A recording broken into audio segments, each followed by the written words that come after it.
నమస్కారం. న్యూస్ 21 టీవీకి స్వాగతం. హెడ్లైన్స్ చూద్దాం.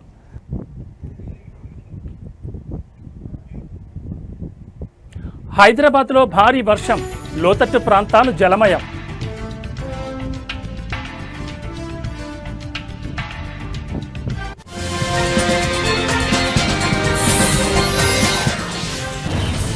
అచ్చంపేటలో బీఆర్ఎస్కు షాక్, కాంగ్రెస్లో చేరిన కీలక నేతలు.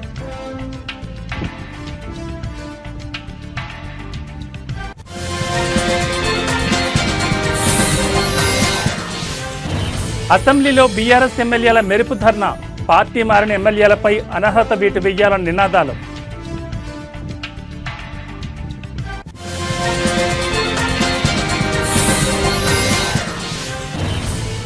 అన్ని షూటింగ్స్ బంద్, నిర్మాతల మండలి అత్యవసర భేటీ షురూ.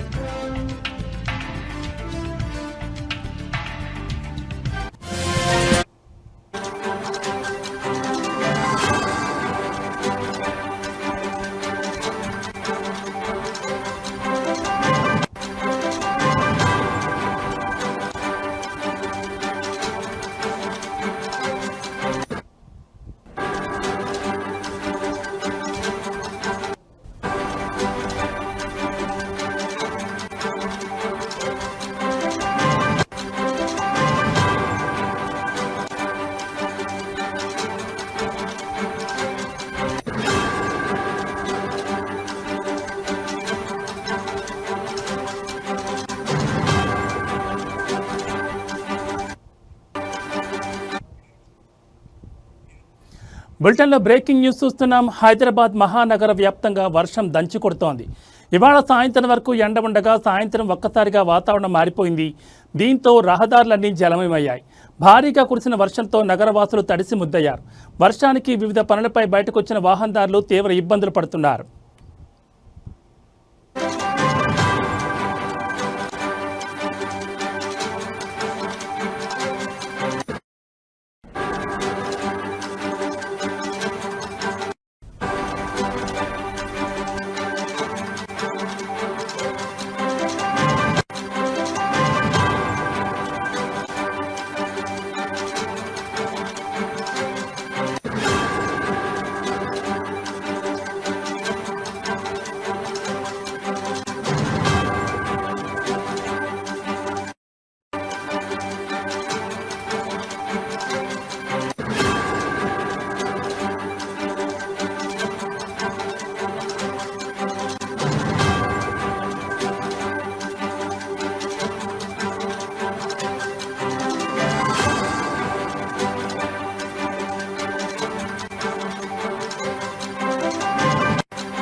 నగరంలోని బేగం బజార్, కోటి, సుల్తాన్ బజార్, అబీడ్స్, బషీర్బాగ్, నాంపల్లి, లిబర్టీ, హిమాయత్ నగర్, నారాయణగూడ, లక్డీ కపూల్, ఖైరతాబాద్, ట్యాంక్ బండ్ తదితర ప్రాంతాల్లో భారీగా ట్రాఫిక్ అంతరాయం కలిగింది.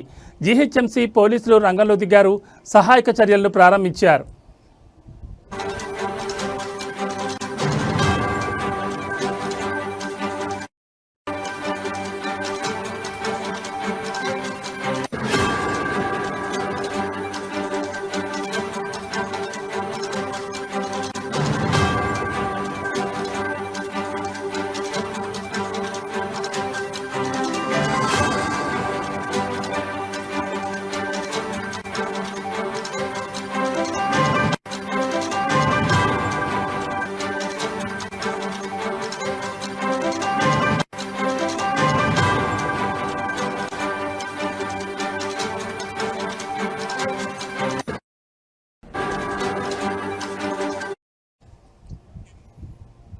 బులెటిన్లో బ్రేకింగ్ న్యూస్ చూస్తున్నాం. హైదరాబాద్ మహానగర వ్యాప్తంగా వర్షం దంచి కొడుతోంది.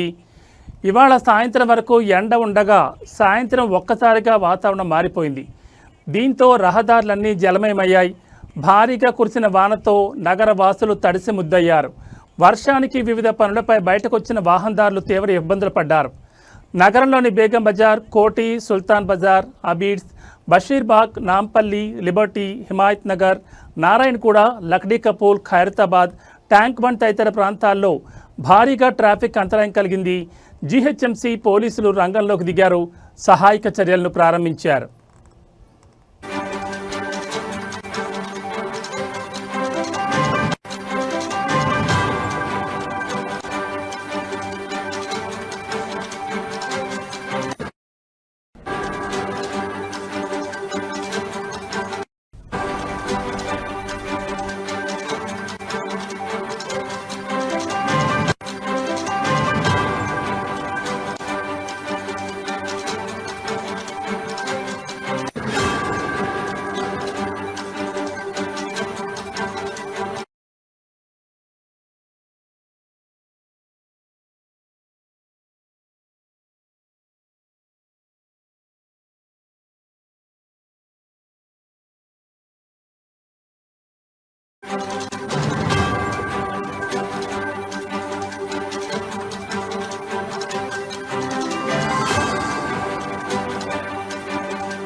బులెటిన్లో మరో బ్రేకింగ్ న్యూస్ చూస్తున్నాం. తెలంగాణ అసెంబ్లీ ప్రాంగణంలో గాంధీ విగ్రహం వద్ద బీఆర్ఎస్ ఎమ్మెల్యేలు మెరుపు ధర్నా నిర్వహించారు.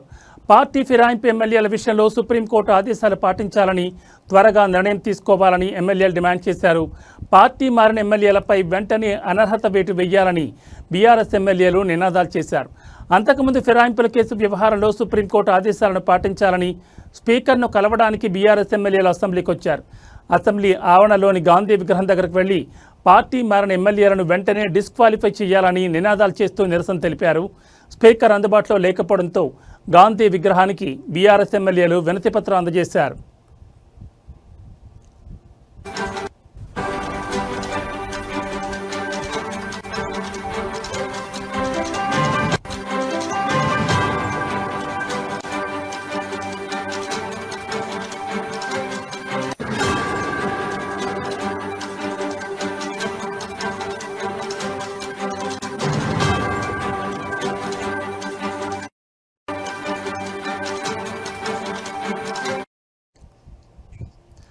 బ్రేకింగ్ న్యూస్ చూస్తున్నాం. తెలంగాణ అసెంబ్లీ ప్రాంగణంలో గాంధీ విగ్రహం వద్ద బీఆర్ఎస్ ఎమ్మెల్యేలు మెరుపు ధర్నా నిర్వహించారు. పార్టీ ఫిరాయింపు ఎమ్మెల్యేల విషయంలో సుప్రీంకోర్టు ఆదేశాలు పాటించాలని, త్వరగా నిర్ణయం తీసుకోవాలని ఎమ్మెల్యేలు డిమాండ్ చేశారు. పార్టీ మారిన ఎమ్మెల్యేలపై వెంటనే అనర్హత వేటు వేయాలని బీఆర్ఎస్ ఎమ్మెల్యేలు నినాదాలు చేశారు. అంతకుముందు ఫిరాయింపుల కేసు వ్యవహారంలో సుప్రీంకోర్టు ఆదేశాలను పాటించాలని స్పీకర్ను కలవడానికి బీఆర్ఎస్ ఎమ్మెల్యేలు అసెంబ్లీకి వచ్చారు.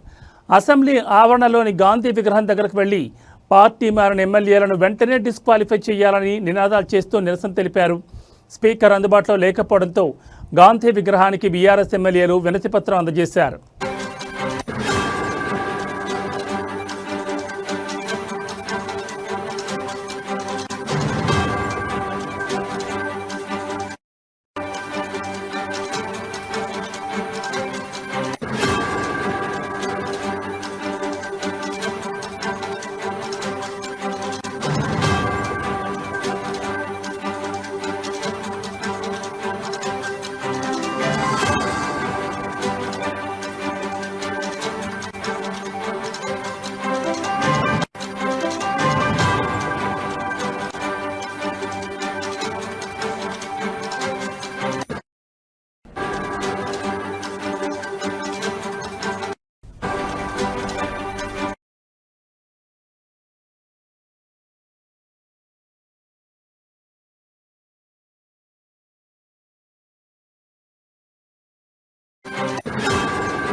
బులెటిన్లో మరో బ్రేకింగ్ న్యూస్ చూస్తున్నాం. అచ్చంపేట నియోజకవర్గంలో స్థానిక సంస్థల ఎన్నికలు సమీపిస్తున్న తరుణంలో బీఆర్ఎస్కు గట్టి ఎదురుదెబ్బ తగిలింది.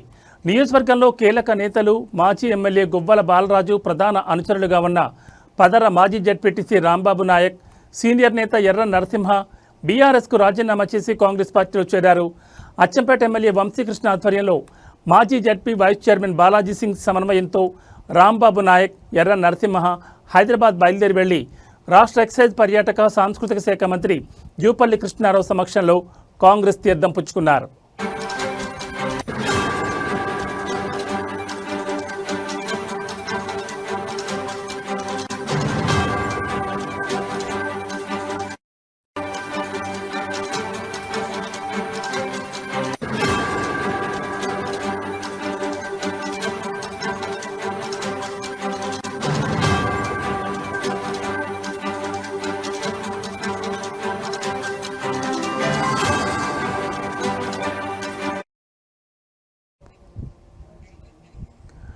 అనంతరం మాజీ మంత్రి జూపల్లి ఎమ్మెల్యే వంశీకృష్ణ బాలాజీ సింగ్ ఠాకూర్తో కలిసి ముఖ్యమంత్రి కార్యాలయం చేరుకున్నారు. పార్టీలో చేరిన నాయకులను ముఖ్యమంత్రి రేవంత్ రెడ్డి ప్రత్యేకంగా అభినందించారు. అభివృద్ధి కోసం పార్టీలోకి రావడం శుభపరిణామని, ప్రభుత్వ పథకాలను ప్రజల్లోకి చేరవేసి పార్టీని మరింత బలోపేతం చేయాలని ముఖ్యమంత్రి సూచించారు. కాంగ్రెస్ ప్రభుత్వం చేపడుతున్న ప్రజా సంక్షేమ పథకాలు, అభివృద్ధి కార్యక్రమాలు ప్రజలు ఎంతగానో ఉపయోగపడుతున్నాయన్న ఉద్దేశంతోనే బీఆర్ఎస్కు రాజీనామా చేసి కాంగ్రెస్ పార్టీలో చేరినట్లు రాంబాబు నాయక్, ఎర్ర నరసింహ తెలిపారు.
బులెటిన్లో మరో బ్రేకింగ్ న్యూస్ చూస్తున్నాం. చిత్ర పరిశ్రమలో వివిధ విభాగాల్లో పనిచేసే కార్మికుల వేతనాలను 30% పెంచాలని డిమాండ్ చేస్తూ తెలుగు ఫిల్మర్స్ ఎంప్లాయీస్ ఫెడరేషన్ ఇవాటి నుంచి షూటింగ్స్ బంద్కు పిలుపునిచ్చింది.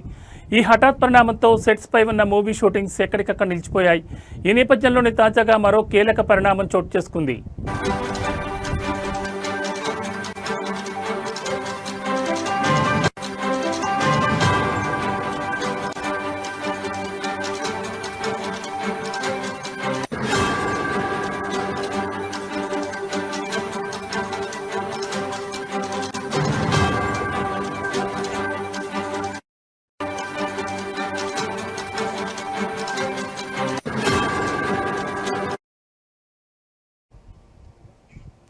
తెలుగు ఫిల్మ్ ఎంప్లాయీస్ ఫెడరేషన్ డిమాండ్లపై ఇవాళ ఫిల్మ్ ఛాంబర్లో నిర్మాతల మండలి అత్యవసరంగా సమావేశమైంది.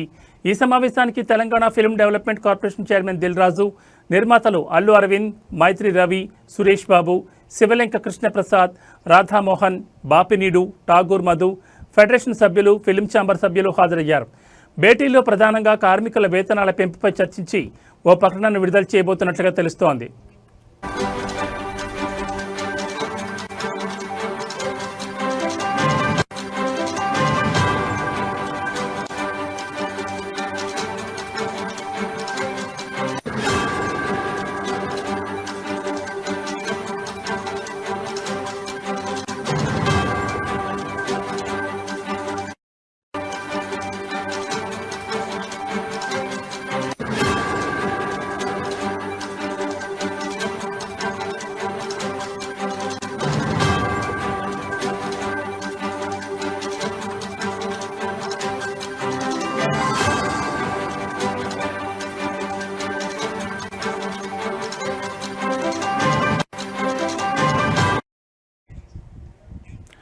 బ్రేకింగ్ న్యూస్ చూస్తున్నాం. చిత్ర పరిశ్రమలో వివిధ విభాగాల్లో పనిచేసే కార్మికుల వేతనాలను 30% పెంచాలని డిమాండ్ చేస్తూ తెలుగు ఫిల్మ్ ఎంప్లాయీస్ ఫెడరేషన్ ఇవాళ నుంచి షూటింగ్స్ బంద్కు పిలుపునిచ్చింది. ఈ హఠాత్ పరిణామంతో సెట్స్ పై ఉన్న మూవీ షూటింగ్స్ ఎక్కడికక్కడ నిలిచిపోయాయి. ఈ నేపథ్యంలోనే తాజాగా మరో కీలక పరిణామం చోటు చేసుకుంది. తెలుగు ఫిల్మ్ ఎంప్లాయీస్ ఫెడరేషన్ డిమాండ్లపై ఇవాళ ఫిల్మ్ ఛాంబర్లో నిర్మాతల మండలి అత్యవసరంగా సమావేశమైంది. ఈ సమావేశానికి Telangana film development corporation chairman Dil Raju, నిర్మాతలు అల్లు అరవింద్, మైత్రి రవి, సురేష్ బాబు, శివలింక కృష్ణప్రసాద్, రాధామోహన్, బాపినీడు, ఠాగూర్ మధు, ఫెడరేషన్ సభ్యులు, ఫిల్మ్ ఛాంబర్ సభ్యులు హాజరయ్యారు. భేటీలో ప్రధానంగా కార్మికుల వేతనాల పెంపుపై చర్చించి ఓ ప్రకటన విడుదల చేయబోతున్నట్లుగా తెలుస్తోంది.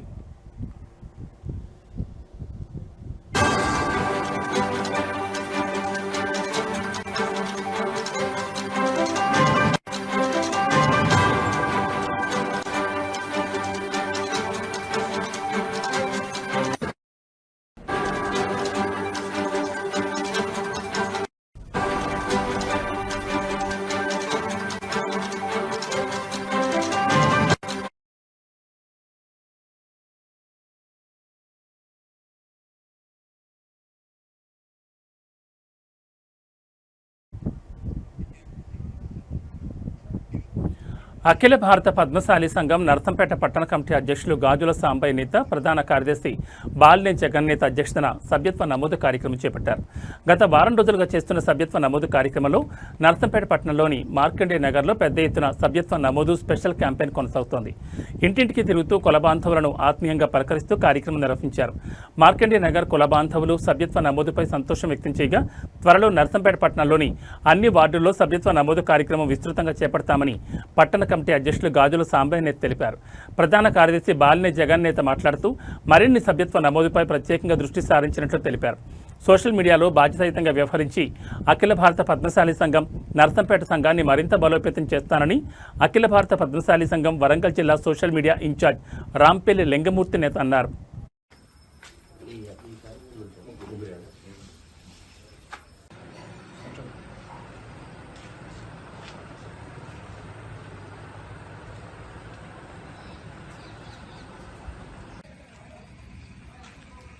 పద్మశాలీల ఐక్యత, పద్మశాలీల ఐక్యత.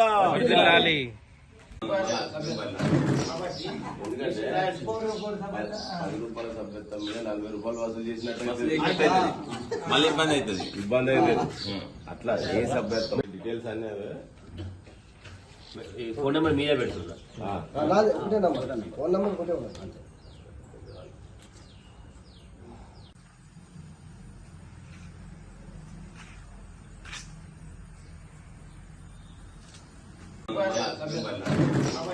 ఎందుకంటే 10 రూపాయల సభ్యత్వం మీద 40 రూపాయలు వసూలు చేసినట్టు. రాష్ట్ర ముఖ్యమంత్రి రేవంత్ రెడ్డి ఇటీవల ఓ పత్రికా దశాబ్ది ఉత్సవాల్లో సోషల్ మీడియా జర్నలిస్టులపై అనుచిత వ్యాఖ్యలు చేయడం సరైంది కాదని, ఆ వ్యాఖ్యల్ని వెంటనే వెనక్కి తీసుకోవాలని యూట్యూబ్ ఛానల్స్ రాష్ట్ర ఉపాధ్యక్షులు వేముల సదానందం డిమాండ్ చేశారు. హనుమకొండలో ఏర్పాటు చేసిన సమావేశంలో ఆయన మాట్లాడుతూ రేవంత్ రెడ్డి అధికారంలోకి రావడానికి సోషల్ మీడియానే ముఖ్య భూమిక పోషించిందని, అది మర్చిపోయి ఇవాళ సీఎం రేవంత్ రెడ్డి సోషల్ మీడియాపై తెలిసి తెలియని మాటలు మాట్లాడడం విడ్డూరంగా ఉందన్నారు. ఇవాళ ప్రభుత్వాలు అధికారంలో ఉండాలన్నా కూలాలన్నా సోషల్ మీడియానే అన్నారు. సోషల్ మీడియా జర్నలిస్టుల మనోభావాలు దెబ్బతినేలా సీఎం స్థాయిలో ఉన్న వ్యక్తి మాట్లాడడం అవివేకమన్నారు. జిల్లా అధ్యక్షులు జర్నలిస్ట్ స్వామి మాట్లాడుతూ సీఎం రేవంత్ వ్యాఖ్యలు వెనక్కి తీసుకుని సోషల్ మీడియా జర్నలిస్టులకు బేషరతుగా క్షమాపణలు చెప్పాలని డిమాండ్ చేశారు. ఈ కార్యక్రమంలో Swaraj news CEO Pulikanti Rajender, channel సీఈఓలు వేణుగౌడ్, రమేష్, రజని, స్వప్న, ఖాదర్ పాషా, కమల్, అశోక్ పాల్గొన్నారు. ఆన్లైన్ మీడియా జర్నలిస్టులుగా మేమంతా తీవ్రంగా ఖండిస్తున్నాం. ఆయనను ప్రతిపక్ష నాయకుడిగా ఉన్న రోజుల్లోనే మెయిన్ స్ట్రీమ్ ఆయనను ఎప్పుడు కూడా లెక్కలోకి తీసుకోలేదు. ఆయనను పక్కన పెట్టారు. ఆయనను ప్రధానంగా హైలైట్ చేసిందే social media. YouTubers social media లేకపోతే ఆయన ఇవాళ ముఖ్యమంత్రి పదవిని అధిష్ఠించకపోవునని మా అభిప్రాయము. ముఖ్యమంత్రిగా ఆయన అధిష్ఠించిన తర్వాత అధికారము మత్తులో ఉండి మెయిన్ స్ట్రీమ్ను వెంబడించుకుంటూ ఆయనను క్లిక్ చేసిన యూట్యూబర్స్ మీద అక్కసు వెలగక్కిండు. ఆయన బేషరతుగా ఆయన మాటలు వెనక్కి తీసుకోవాలి. సరే అన్ని రాజకీయ పార్టీలు సోషల్ వారియర్స్ను పెట్టుకొని వాళ్ళు అధికార పక్షం మీద పాలకులు ఎవరైతే ఉన్నారో అప్పుడు ఉన్నటువంటి గవర్నమెంట్ ఏదైతే ఉన్నదో అప్పుడు విలేకరుల మీద జర్నలిస్టుల మీద జర్నలిస్ట్ సంస్థల మీద ఎన్ని దాడులకు దిగినాయో అప్పుడు మీరు చూసే ఉన్నారు. సో అవన్నీ మీరు తెలుసుకొని ఇప్పుడు అవన్నీ కాదనుకొని మళ్ళీ ఇప్పుడు మిమ్మల్ని తీసుకొచ్చుకున్నవి ఎందుకు? ఇప్పుడు మీరు మాకు మమ్మల్ని అగౌపరచడానికి కాదు. సో మీరు దీన్ని తీవ్రంగా మేము ఖండిస్తున్నాం. దీంతో రెండోసారి ముఖ్యమంత్రి రేవంత్ రెడ్డి గారు దీంతో రెండోసారి యూట్యూబ్ ఛానల్స్ మీద చిన్న చూపుగా మాట్లాడడం జరిగింది. దీన్ని ఈ విధంగా ఇంకో తప్ప కనుక మాట్లాడితే సో రాబోయే ఎలక్షన్స్ ఉన్నాయి. ఆ రాబోయే ఎలక్షన్స్లో యూట్యూబ్ ఛానల్స్ పవర్ ఏందో, డిజిటల్ మీడియా పవర్ ఏందో. ఇవి బులెటిన్ విశేషాలు. మరో బులెటిన్లో మళ్ళీ కలుద్దాం. నమస్తే.